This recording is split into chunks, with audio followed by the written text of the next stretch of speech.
Before there were gods of storms and war and wisdom, there was the Earth Mother, perhaps the oldest god of them all. She was the literal ground beneath our feet, but also the source of life itself, the mother of all gods and mortals alike.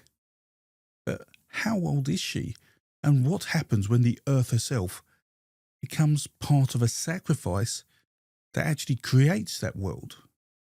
Whenever you talk about the wonders of the Earth Mother, you are actually singing the praises of Mother Nature and perhaps of one of our oldest deities.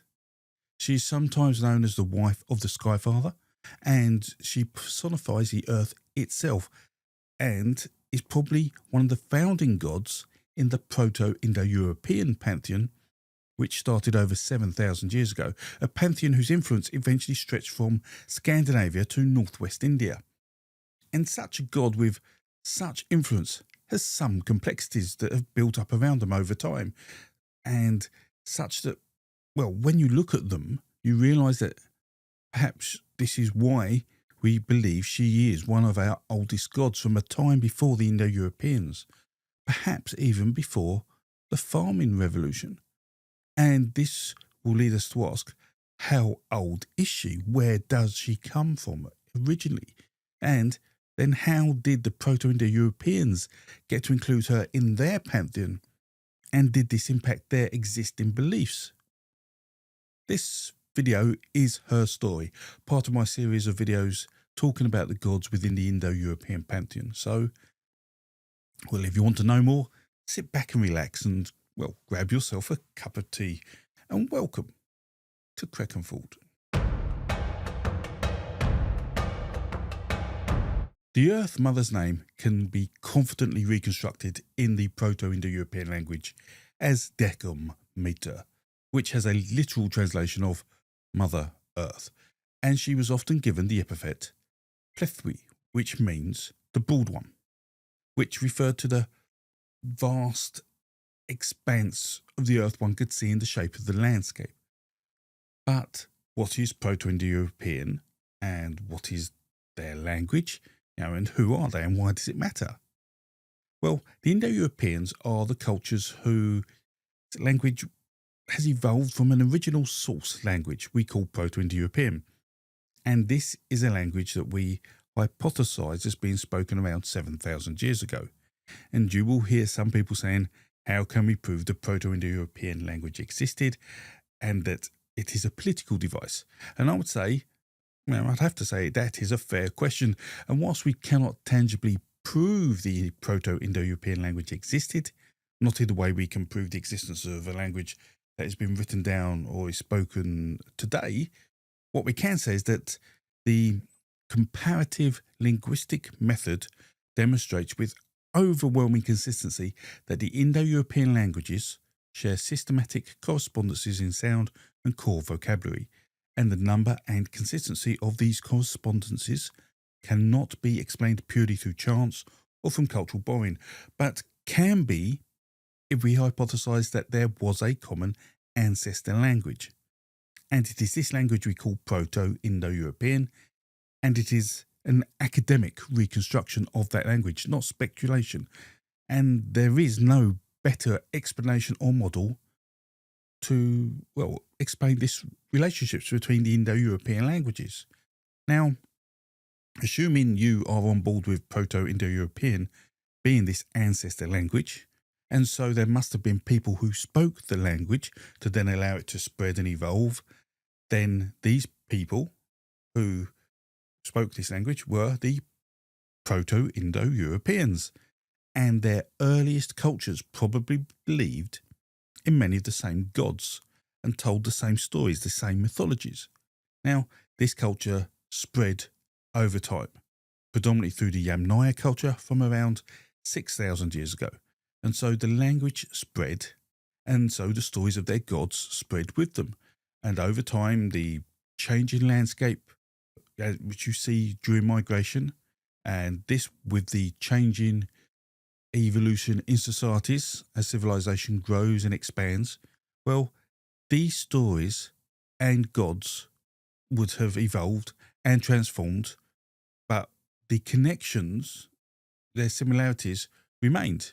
And much like how we can reconstruct the Proto-Indo-European language, we can also reconstruct their mythology and so some of their beliefs.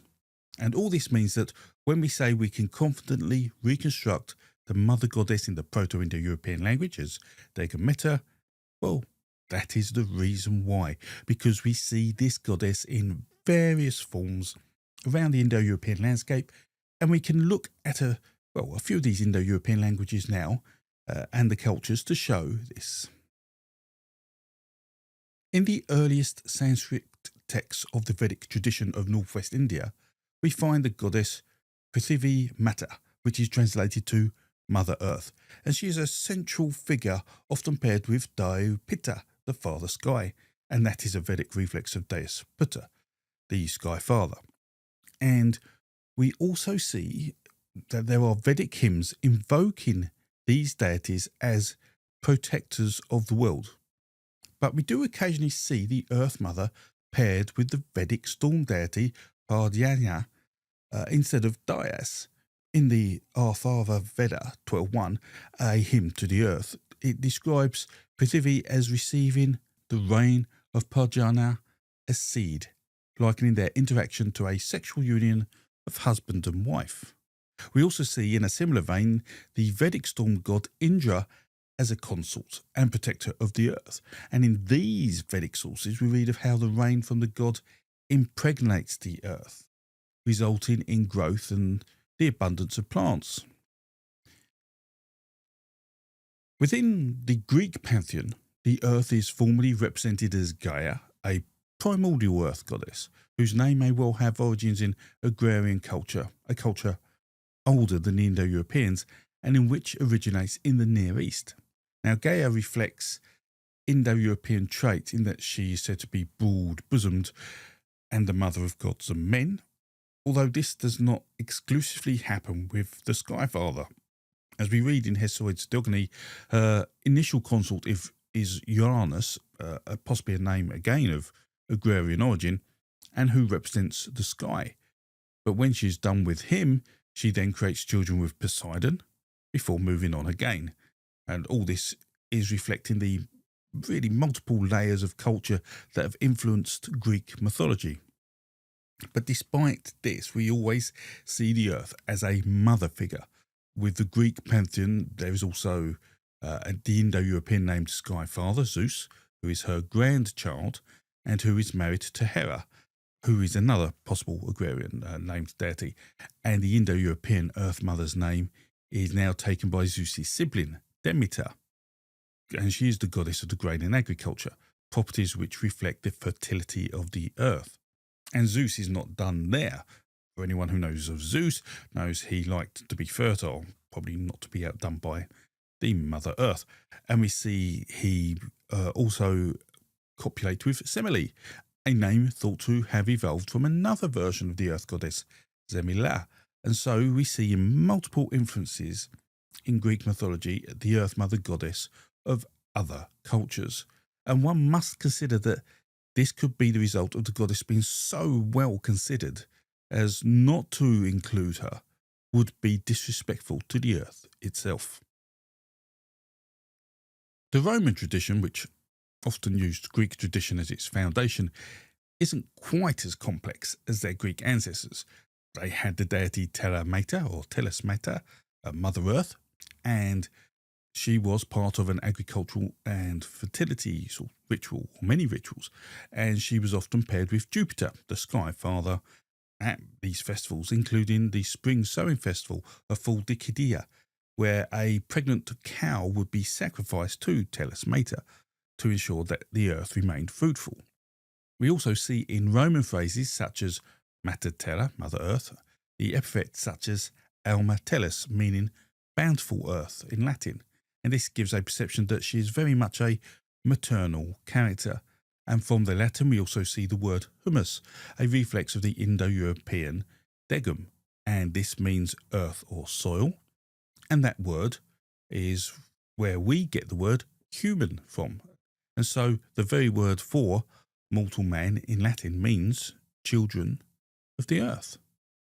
The other cultural group to look at linguistically when examining the Earth Mother are those that stem from the Proto-Germanic languages, the Old Norse and Germanic languages, where we see the Earth Mother in both their mythology and rituals. In Old Norse mythology, the goddess Jolf, which is cognate to the English Earth, is the mother of Thor, a deity who we consider a storm or probably more appropriately a sky god in this mythology, and who is fathered by Odin, the chief god, who is not a sky god. And I'll talk about why Odin isn't a sky god in this video, which starts to look at the complexity and age of Old Norse mythology. Now, this mythology, like Greek, has gone through many changes, probably due to immigration into Scandinavia from other cultures, and the results are seen, for example, in Snorri Sturluson's Gylfaginning, which states that the Earth, or Jolf, was both the daughter and wife of Odin, which shows mythology evolving based on these influences. Now, there is also a historical document from the Roman historian Tacitus, which gives an account of an Earth Mother goddess amongst the Germanic tribes when he writes at the end of the 1st century CE. And in this, he says that the Ymir tribes worshipped Nerthus, whom he identifies as Terra Mater. Tacitus then goes on to describe a grove on an island where Nerthus' idol was kept on a cart, and during her festival this cart was drawn by cows and taken around to bless the land, and during this time weapons were laid aside and peace prevailed. This ritual of the chariot of Mother Earth being paraded and the land enjoying peace and fertility is a rare eyewitness description of an Earth Mother ritual in practice, and archaeological finds such as those of votive wagons and evidence of bog sacrifices give us some consistency with Tacitus's account, suggesting that such rituals were performed in the Iron Age and perhaps even earlier. And here in England, we find the Earth Mother is almost certainly echoed in the phrase Yrke, Yrke, Earthan Mordor, which is an invocation of the Earth Mother in an Old English charm for fertility. The charm asks for the earth to be fruitful, Helvest du fold fira Mordor, meaning hail to the earth, mother of men. And so it is directly stating that Earth is the mother figure and the mother figure of men, reaffirming the mythological trope of humans coming from the earth. Now, within other Indo-European cultures, references to the Earth Mother are much rarer, but that's purely due to the lack of written sources. We know the Gauls, what we would consider a Celtic culture at this time, worshipped the goddess Litavis, whose name is cognate with the Proto-Indo-European word for broad, and so suggests she was an earth goddess. And we have found in some Gaelic Roman inscriptions, Litavis is evoked alongside Mars, such as Marge Cicolius et Litavis, suggesting a pairing of a local war and sky god with an earth goddess. And in Baltic, we see Slavs have an earth goddess, Zemia or Matica, and Poles spoke of Matka Zemia, a name that can be linked to Semele from Roman mythology, the mother of Dionysus, who was at one point a partner of Zeus. And where we see the storm god take over the chief god role and the sky god role in the pantheons, we find that Baltic traditions have their storm god Perkinus, and Perkinus is said to be unlocking the earth with the first rain of spring, which is a metaphor for the fertilization between these two deities, an analogue to the Indo-European sky father fertilizing the earth mother, much like we see in Vedic. And this mythology eventually finds a Christian guise when Perkinus' role is shifted to St. George, who opens the earth in spring in Baltic folklore. And this really emphasises the importance and sort of the ingrained myths in society of Mother Earth, amongst all these cultures. Having confidence in the reconstruction of the Indo-European names for the Earth Mother is one aspect to understanding her, but how did she come to be? And this is incredibly significant question because the role of Mother Nature seems to be one that should have always been there. Humans see the world and understand fertility and the seasons, and so is she one of our oldest gods? And so let's look into this to see if we can unravel the origins of the Earth Mother. Now, the simplest place to start is with the Indo-European myth of creation, which is an academic construction of the myth, and which people like Bruce Lincoln and David Anthony have helped make popular, and which I have taken and expanded further. I have a video of this myth if you want to hear it. And this says that at the start of time, there were two primordial beings, twins, Manu and Ymir, and Manu sacrifices Ymir to create material to build the cosmos. Now, the story goes that from the body of the sacrificed twin, the world was made, and to this end we have a list of homologies, such as bones become rocks, blood becomes water, flesh becomes the soil. And this conclusion, the conclusion to this is that the earth was literally made by Manu from Ymir's body. And so therefore the Earth Mother was made by Manu from Ymir's body. Therefore we have a god that was being created by a primordial being from a primordial being. And we can see this isn't unique in Proto-Indo-European mythology, as we have both the sun and the moon being created from the primordial sacrifice's eyes.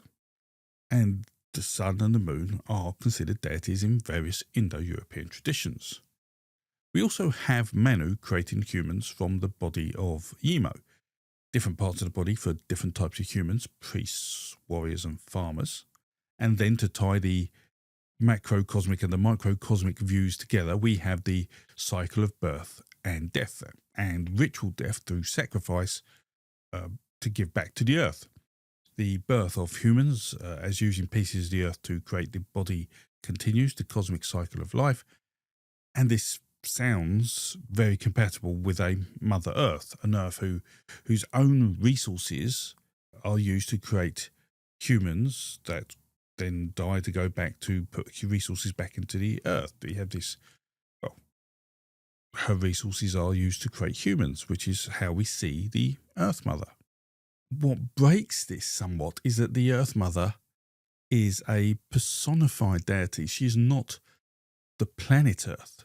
The personified Earth Mother is often seen with the Sky Father, and that's a well-supported Indo-European mythology, a dyad, if you will. And this dyad is seen in many traditions, and this pairing is often considered sacred, and then there are often the parents or grandparents of most of the other gods in the Indo-European pantheons.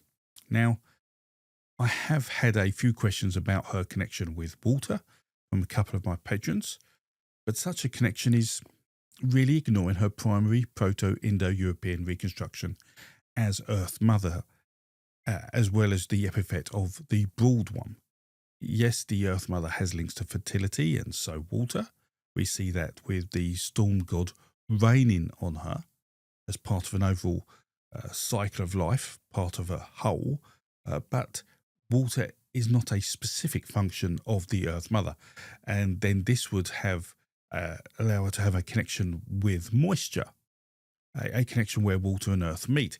But this, I feel, is probably more of an agrarian influence rather than Proto-Indo-European, as we mustn't forget that most Indo-European cultures combined in various degrees with the existing agricultural farmers and their mythology and rituals. And this can cause some debate amongst scholars over the actual meaning of names, as many that are suggested to mean rivers or flow are not without contention. And so all this implies that early Yamnaya culture, and with it the late Proto-Indo-European culture, both knew a cultic sky-earth dyad and a sacrificial cosmogenesis in which the earth was, well, at its most primitive, a derivative substance rather than a goddess, a deified or divine substance. So the question should be, how did the Indo-Europeans come to have this situation to allow these mythologies to exist in harmony? or are they mutually exclusive doctrines? Now, if we consider the various mythologies we initially see, how the dismemberment story explains how the cosmic order was established and periodically renewed in ritual sacrifice, well, later traditions evolve and merge and, well, hierarchize or compartmentalize the dyadic deities. And so in the Old Norse, we see the earth as a body through Ymir and earth as a goddess through Youth. And in the Vedic, we have the Daiva Prithviva hymns and the Puruṣa Sūkta. And in Greece, we see Gaia and Demeter alongside Semele and others. And so to answer this potential conundrum of how can the Earth Mother be a deity and also be the body of Yimo, it can be because they are operating at different structural levels and so are not seen as, they're not seen as mutually exclusive doctrines. The dyad names represent the enduring polarity of the ordered world, while the dismemberment myth narrates how that order was first established and is ritually and continually renewed, and so varies over time. But even proving how these traditions can be in harmony, why do they both appear in Indo-European culture? It still doesn't make sense why both would exist, as if the culture started from nothing, you would only expect one of these to persist. But the fact is that the Proto-Indo-Europeans, well, didn't come out of nowhere. They were a combination of other cultures at the time and other cultures that may have had a primordial sacrifice or an Earth Mother. So where do these come from? Well, one way to understand this is to examine the Mythology and Folklore database, a database that has been created by myself with the support of my patrons and YouTube members. And so this is me thanking you all for, well, all of you who support me through my work, through either belonging to these platforms or even by liking and subscribing this video. It all helps me to get good quality academic material out there to you, available to anyone who watches YouTube and to all the students and other academics who use this database. And so if you're not familiar with the Mythology and Folklore database, it's a repository of hundreds of thousands of narratives, motifs and mythemes that can be searched and compared, and from which geographic dispersals can be displayed on a world map for these narratives. And using this database, if we compare the motifs of the Earth Mother, which are B2D, or pretty much anything B2, but B2D, and the primordial giant dismemberment, B43, and any of its submotifs, then the data is ambiguous and unclear. We see the Earth Mother in sub-Saharan Africa, suggesting she is old, but it lacks any occurrence in South America or Australia. But the primordial dismemberment is not seen in sub-Saharan Africa, but it is in South America, albeit not in significant numbers. But both stories are across the Indo-European landscape, but dismemberment has a higher proliferation in Asia, with Mother Earth being more common in North America. This is a really mixed signal at a high level and will warrant computational comparative analysis to understand if they really do differ. But someone who has looked into this in some detail is Michael Witzel, who authored the book The Origin of the World's Oldest Mythologies, and who believes the dismemberment of a giant to create the earth later is likely an older motif, with a dispersal suggesting that it was being told in Paleolithic hunter-gatherer mythology and would have been one of the early creation motifs alongside those which include primordial waters and the cosmic egg. Now, Witzel does argue comparatively that the giant dismemberment pattern reflects a deeper Paleolithic layer, while the Skyfather Earth Mother belongs to the Lasurian time frame, with its more novel-like storyline that systemizes multiple earlier strands. This could stem from late Paleolithic and was probably part of the early Neolithic, with the rise of the agrarian farming culture. But this historical comparative inference is not a proof, and it is considered a controversial take by some in academia. In short, the primordial giant being sacrificed feels like an older story than a Mother Earth motif, but that is not certain, and certainly both were being told in Eurasia before the Proto-Indo-European language and cultures associated with it were formed. For me, probabilistically, I would say that these two mythologies certainly existed before the Proto-Indo-European language, and it would make sense if they came together in Central Western Asia, possibly in the Lower Volga region, an area where it said a proportion of the people who contributed to the earliest Proto-Indo-European cultures came from, with the Proto-Indo-European homeland currently suggested to be somewhere between the Volga and the Dnipro rivers on the Pontic-Caspian steppe. The two motifs of the earth goddess and the cosmogonic earth element then coexisted in high-level idioms with distinct functions, and it was later that these traditions were merged, prioritised, or reinterpreted them under local theological needs and the influences of intercultural contacts from the 2nd millennium BCE onwards. And this is where we see the clear examples in the Greek pantheon and Old Norse pantheon and Vedic pantheon, and the mythology that comes from these. In effect, what we are left with is a synthesis that lets both motifs coexist within Proto-Indo-European tradition, two registers, two functions. First we have a cosmogonic register, a ritualized approach with myth where a primordial being is sacrificed and its body maps onto the cosmos. This myth, in effect, encodes a ritual template of sacrifice, creates and restores order, and it links macrocosmic and microcosmic views of the cosmos together, and can also include the creation of social structure. The second register is that a deity reflects how life continues to flourish on Earth, something the archaeological record reflects with figurines of women, often seemingly reflecting fertility. And this goes back far into the Paleolithic, suggesting that people, perhaps first personified a god then, and that personification of God, of the earth, was a woman. And what we can say with confidence is that the Earth Mother stands really at the threshold of myth and memory, part goddess, part tangible ground we walk on, born from death yet given life. She reminds us that we are quite literally the children of the earth, and that every story of creation begins beneath our feet.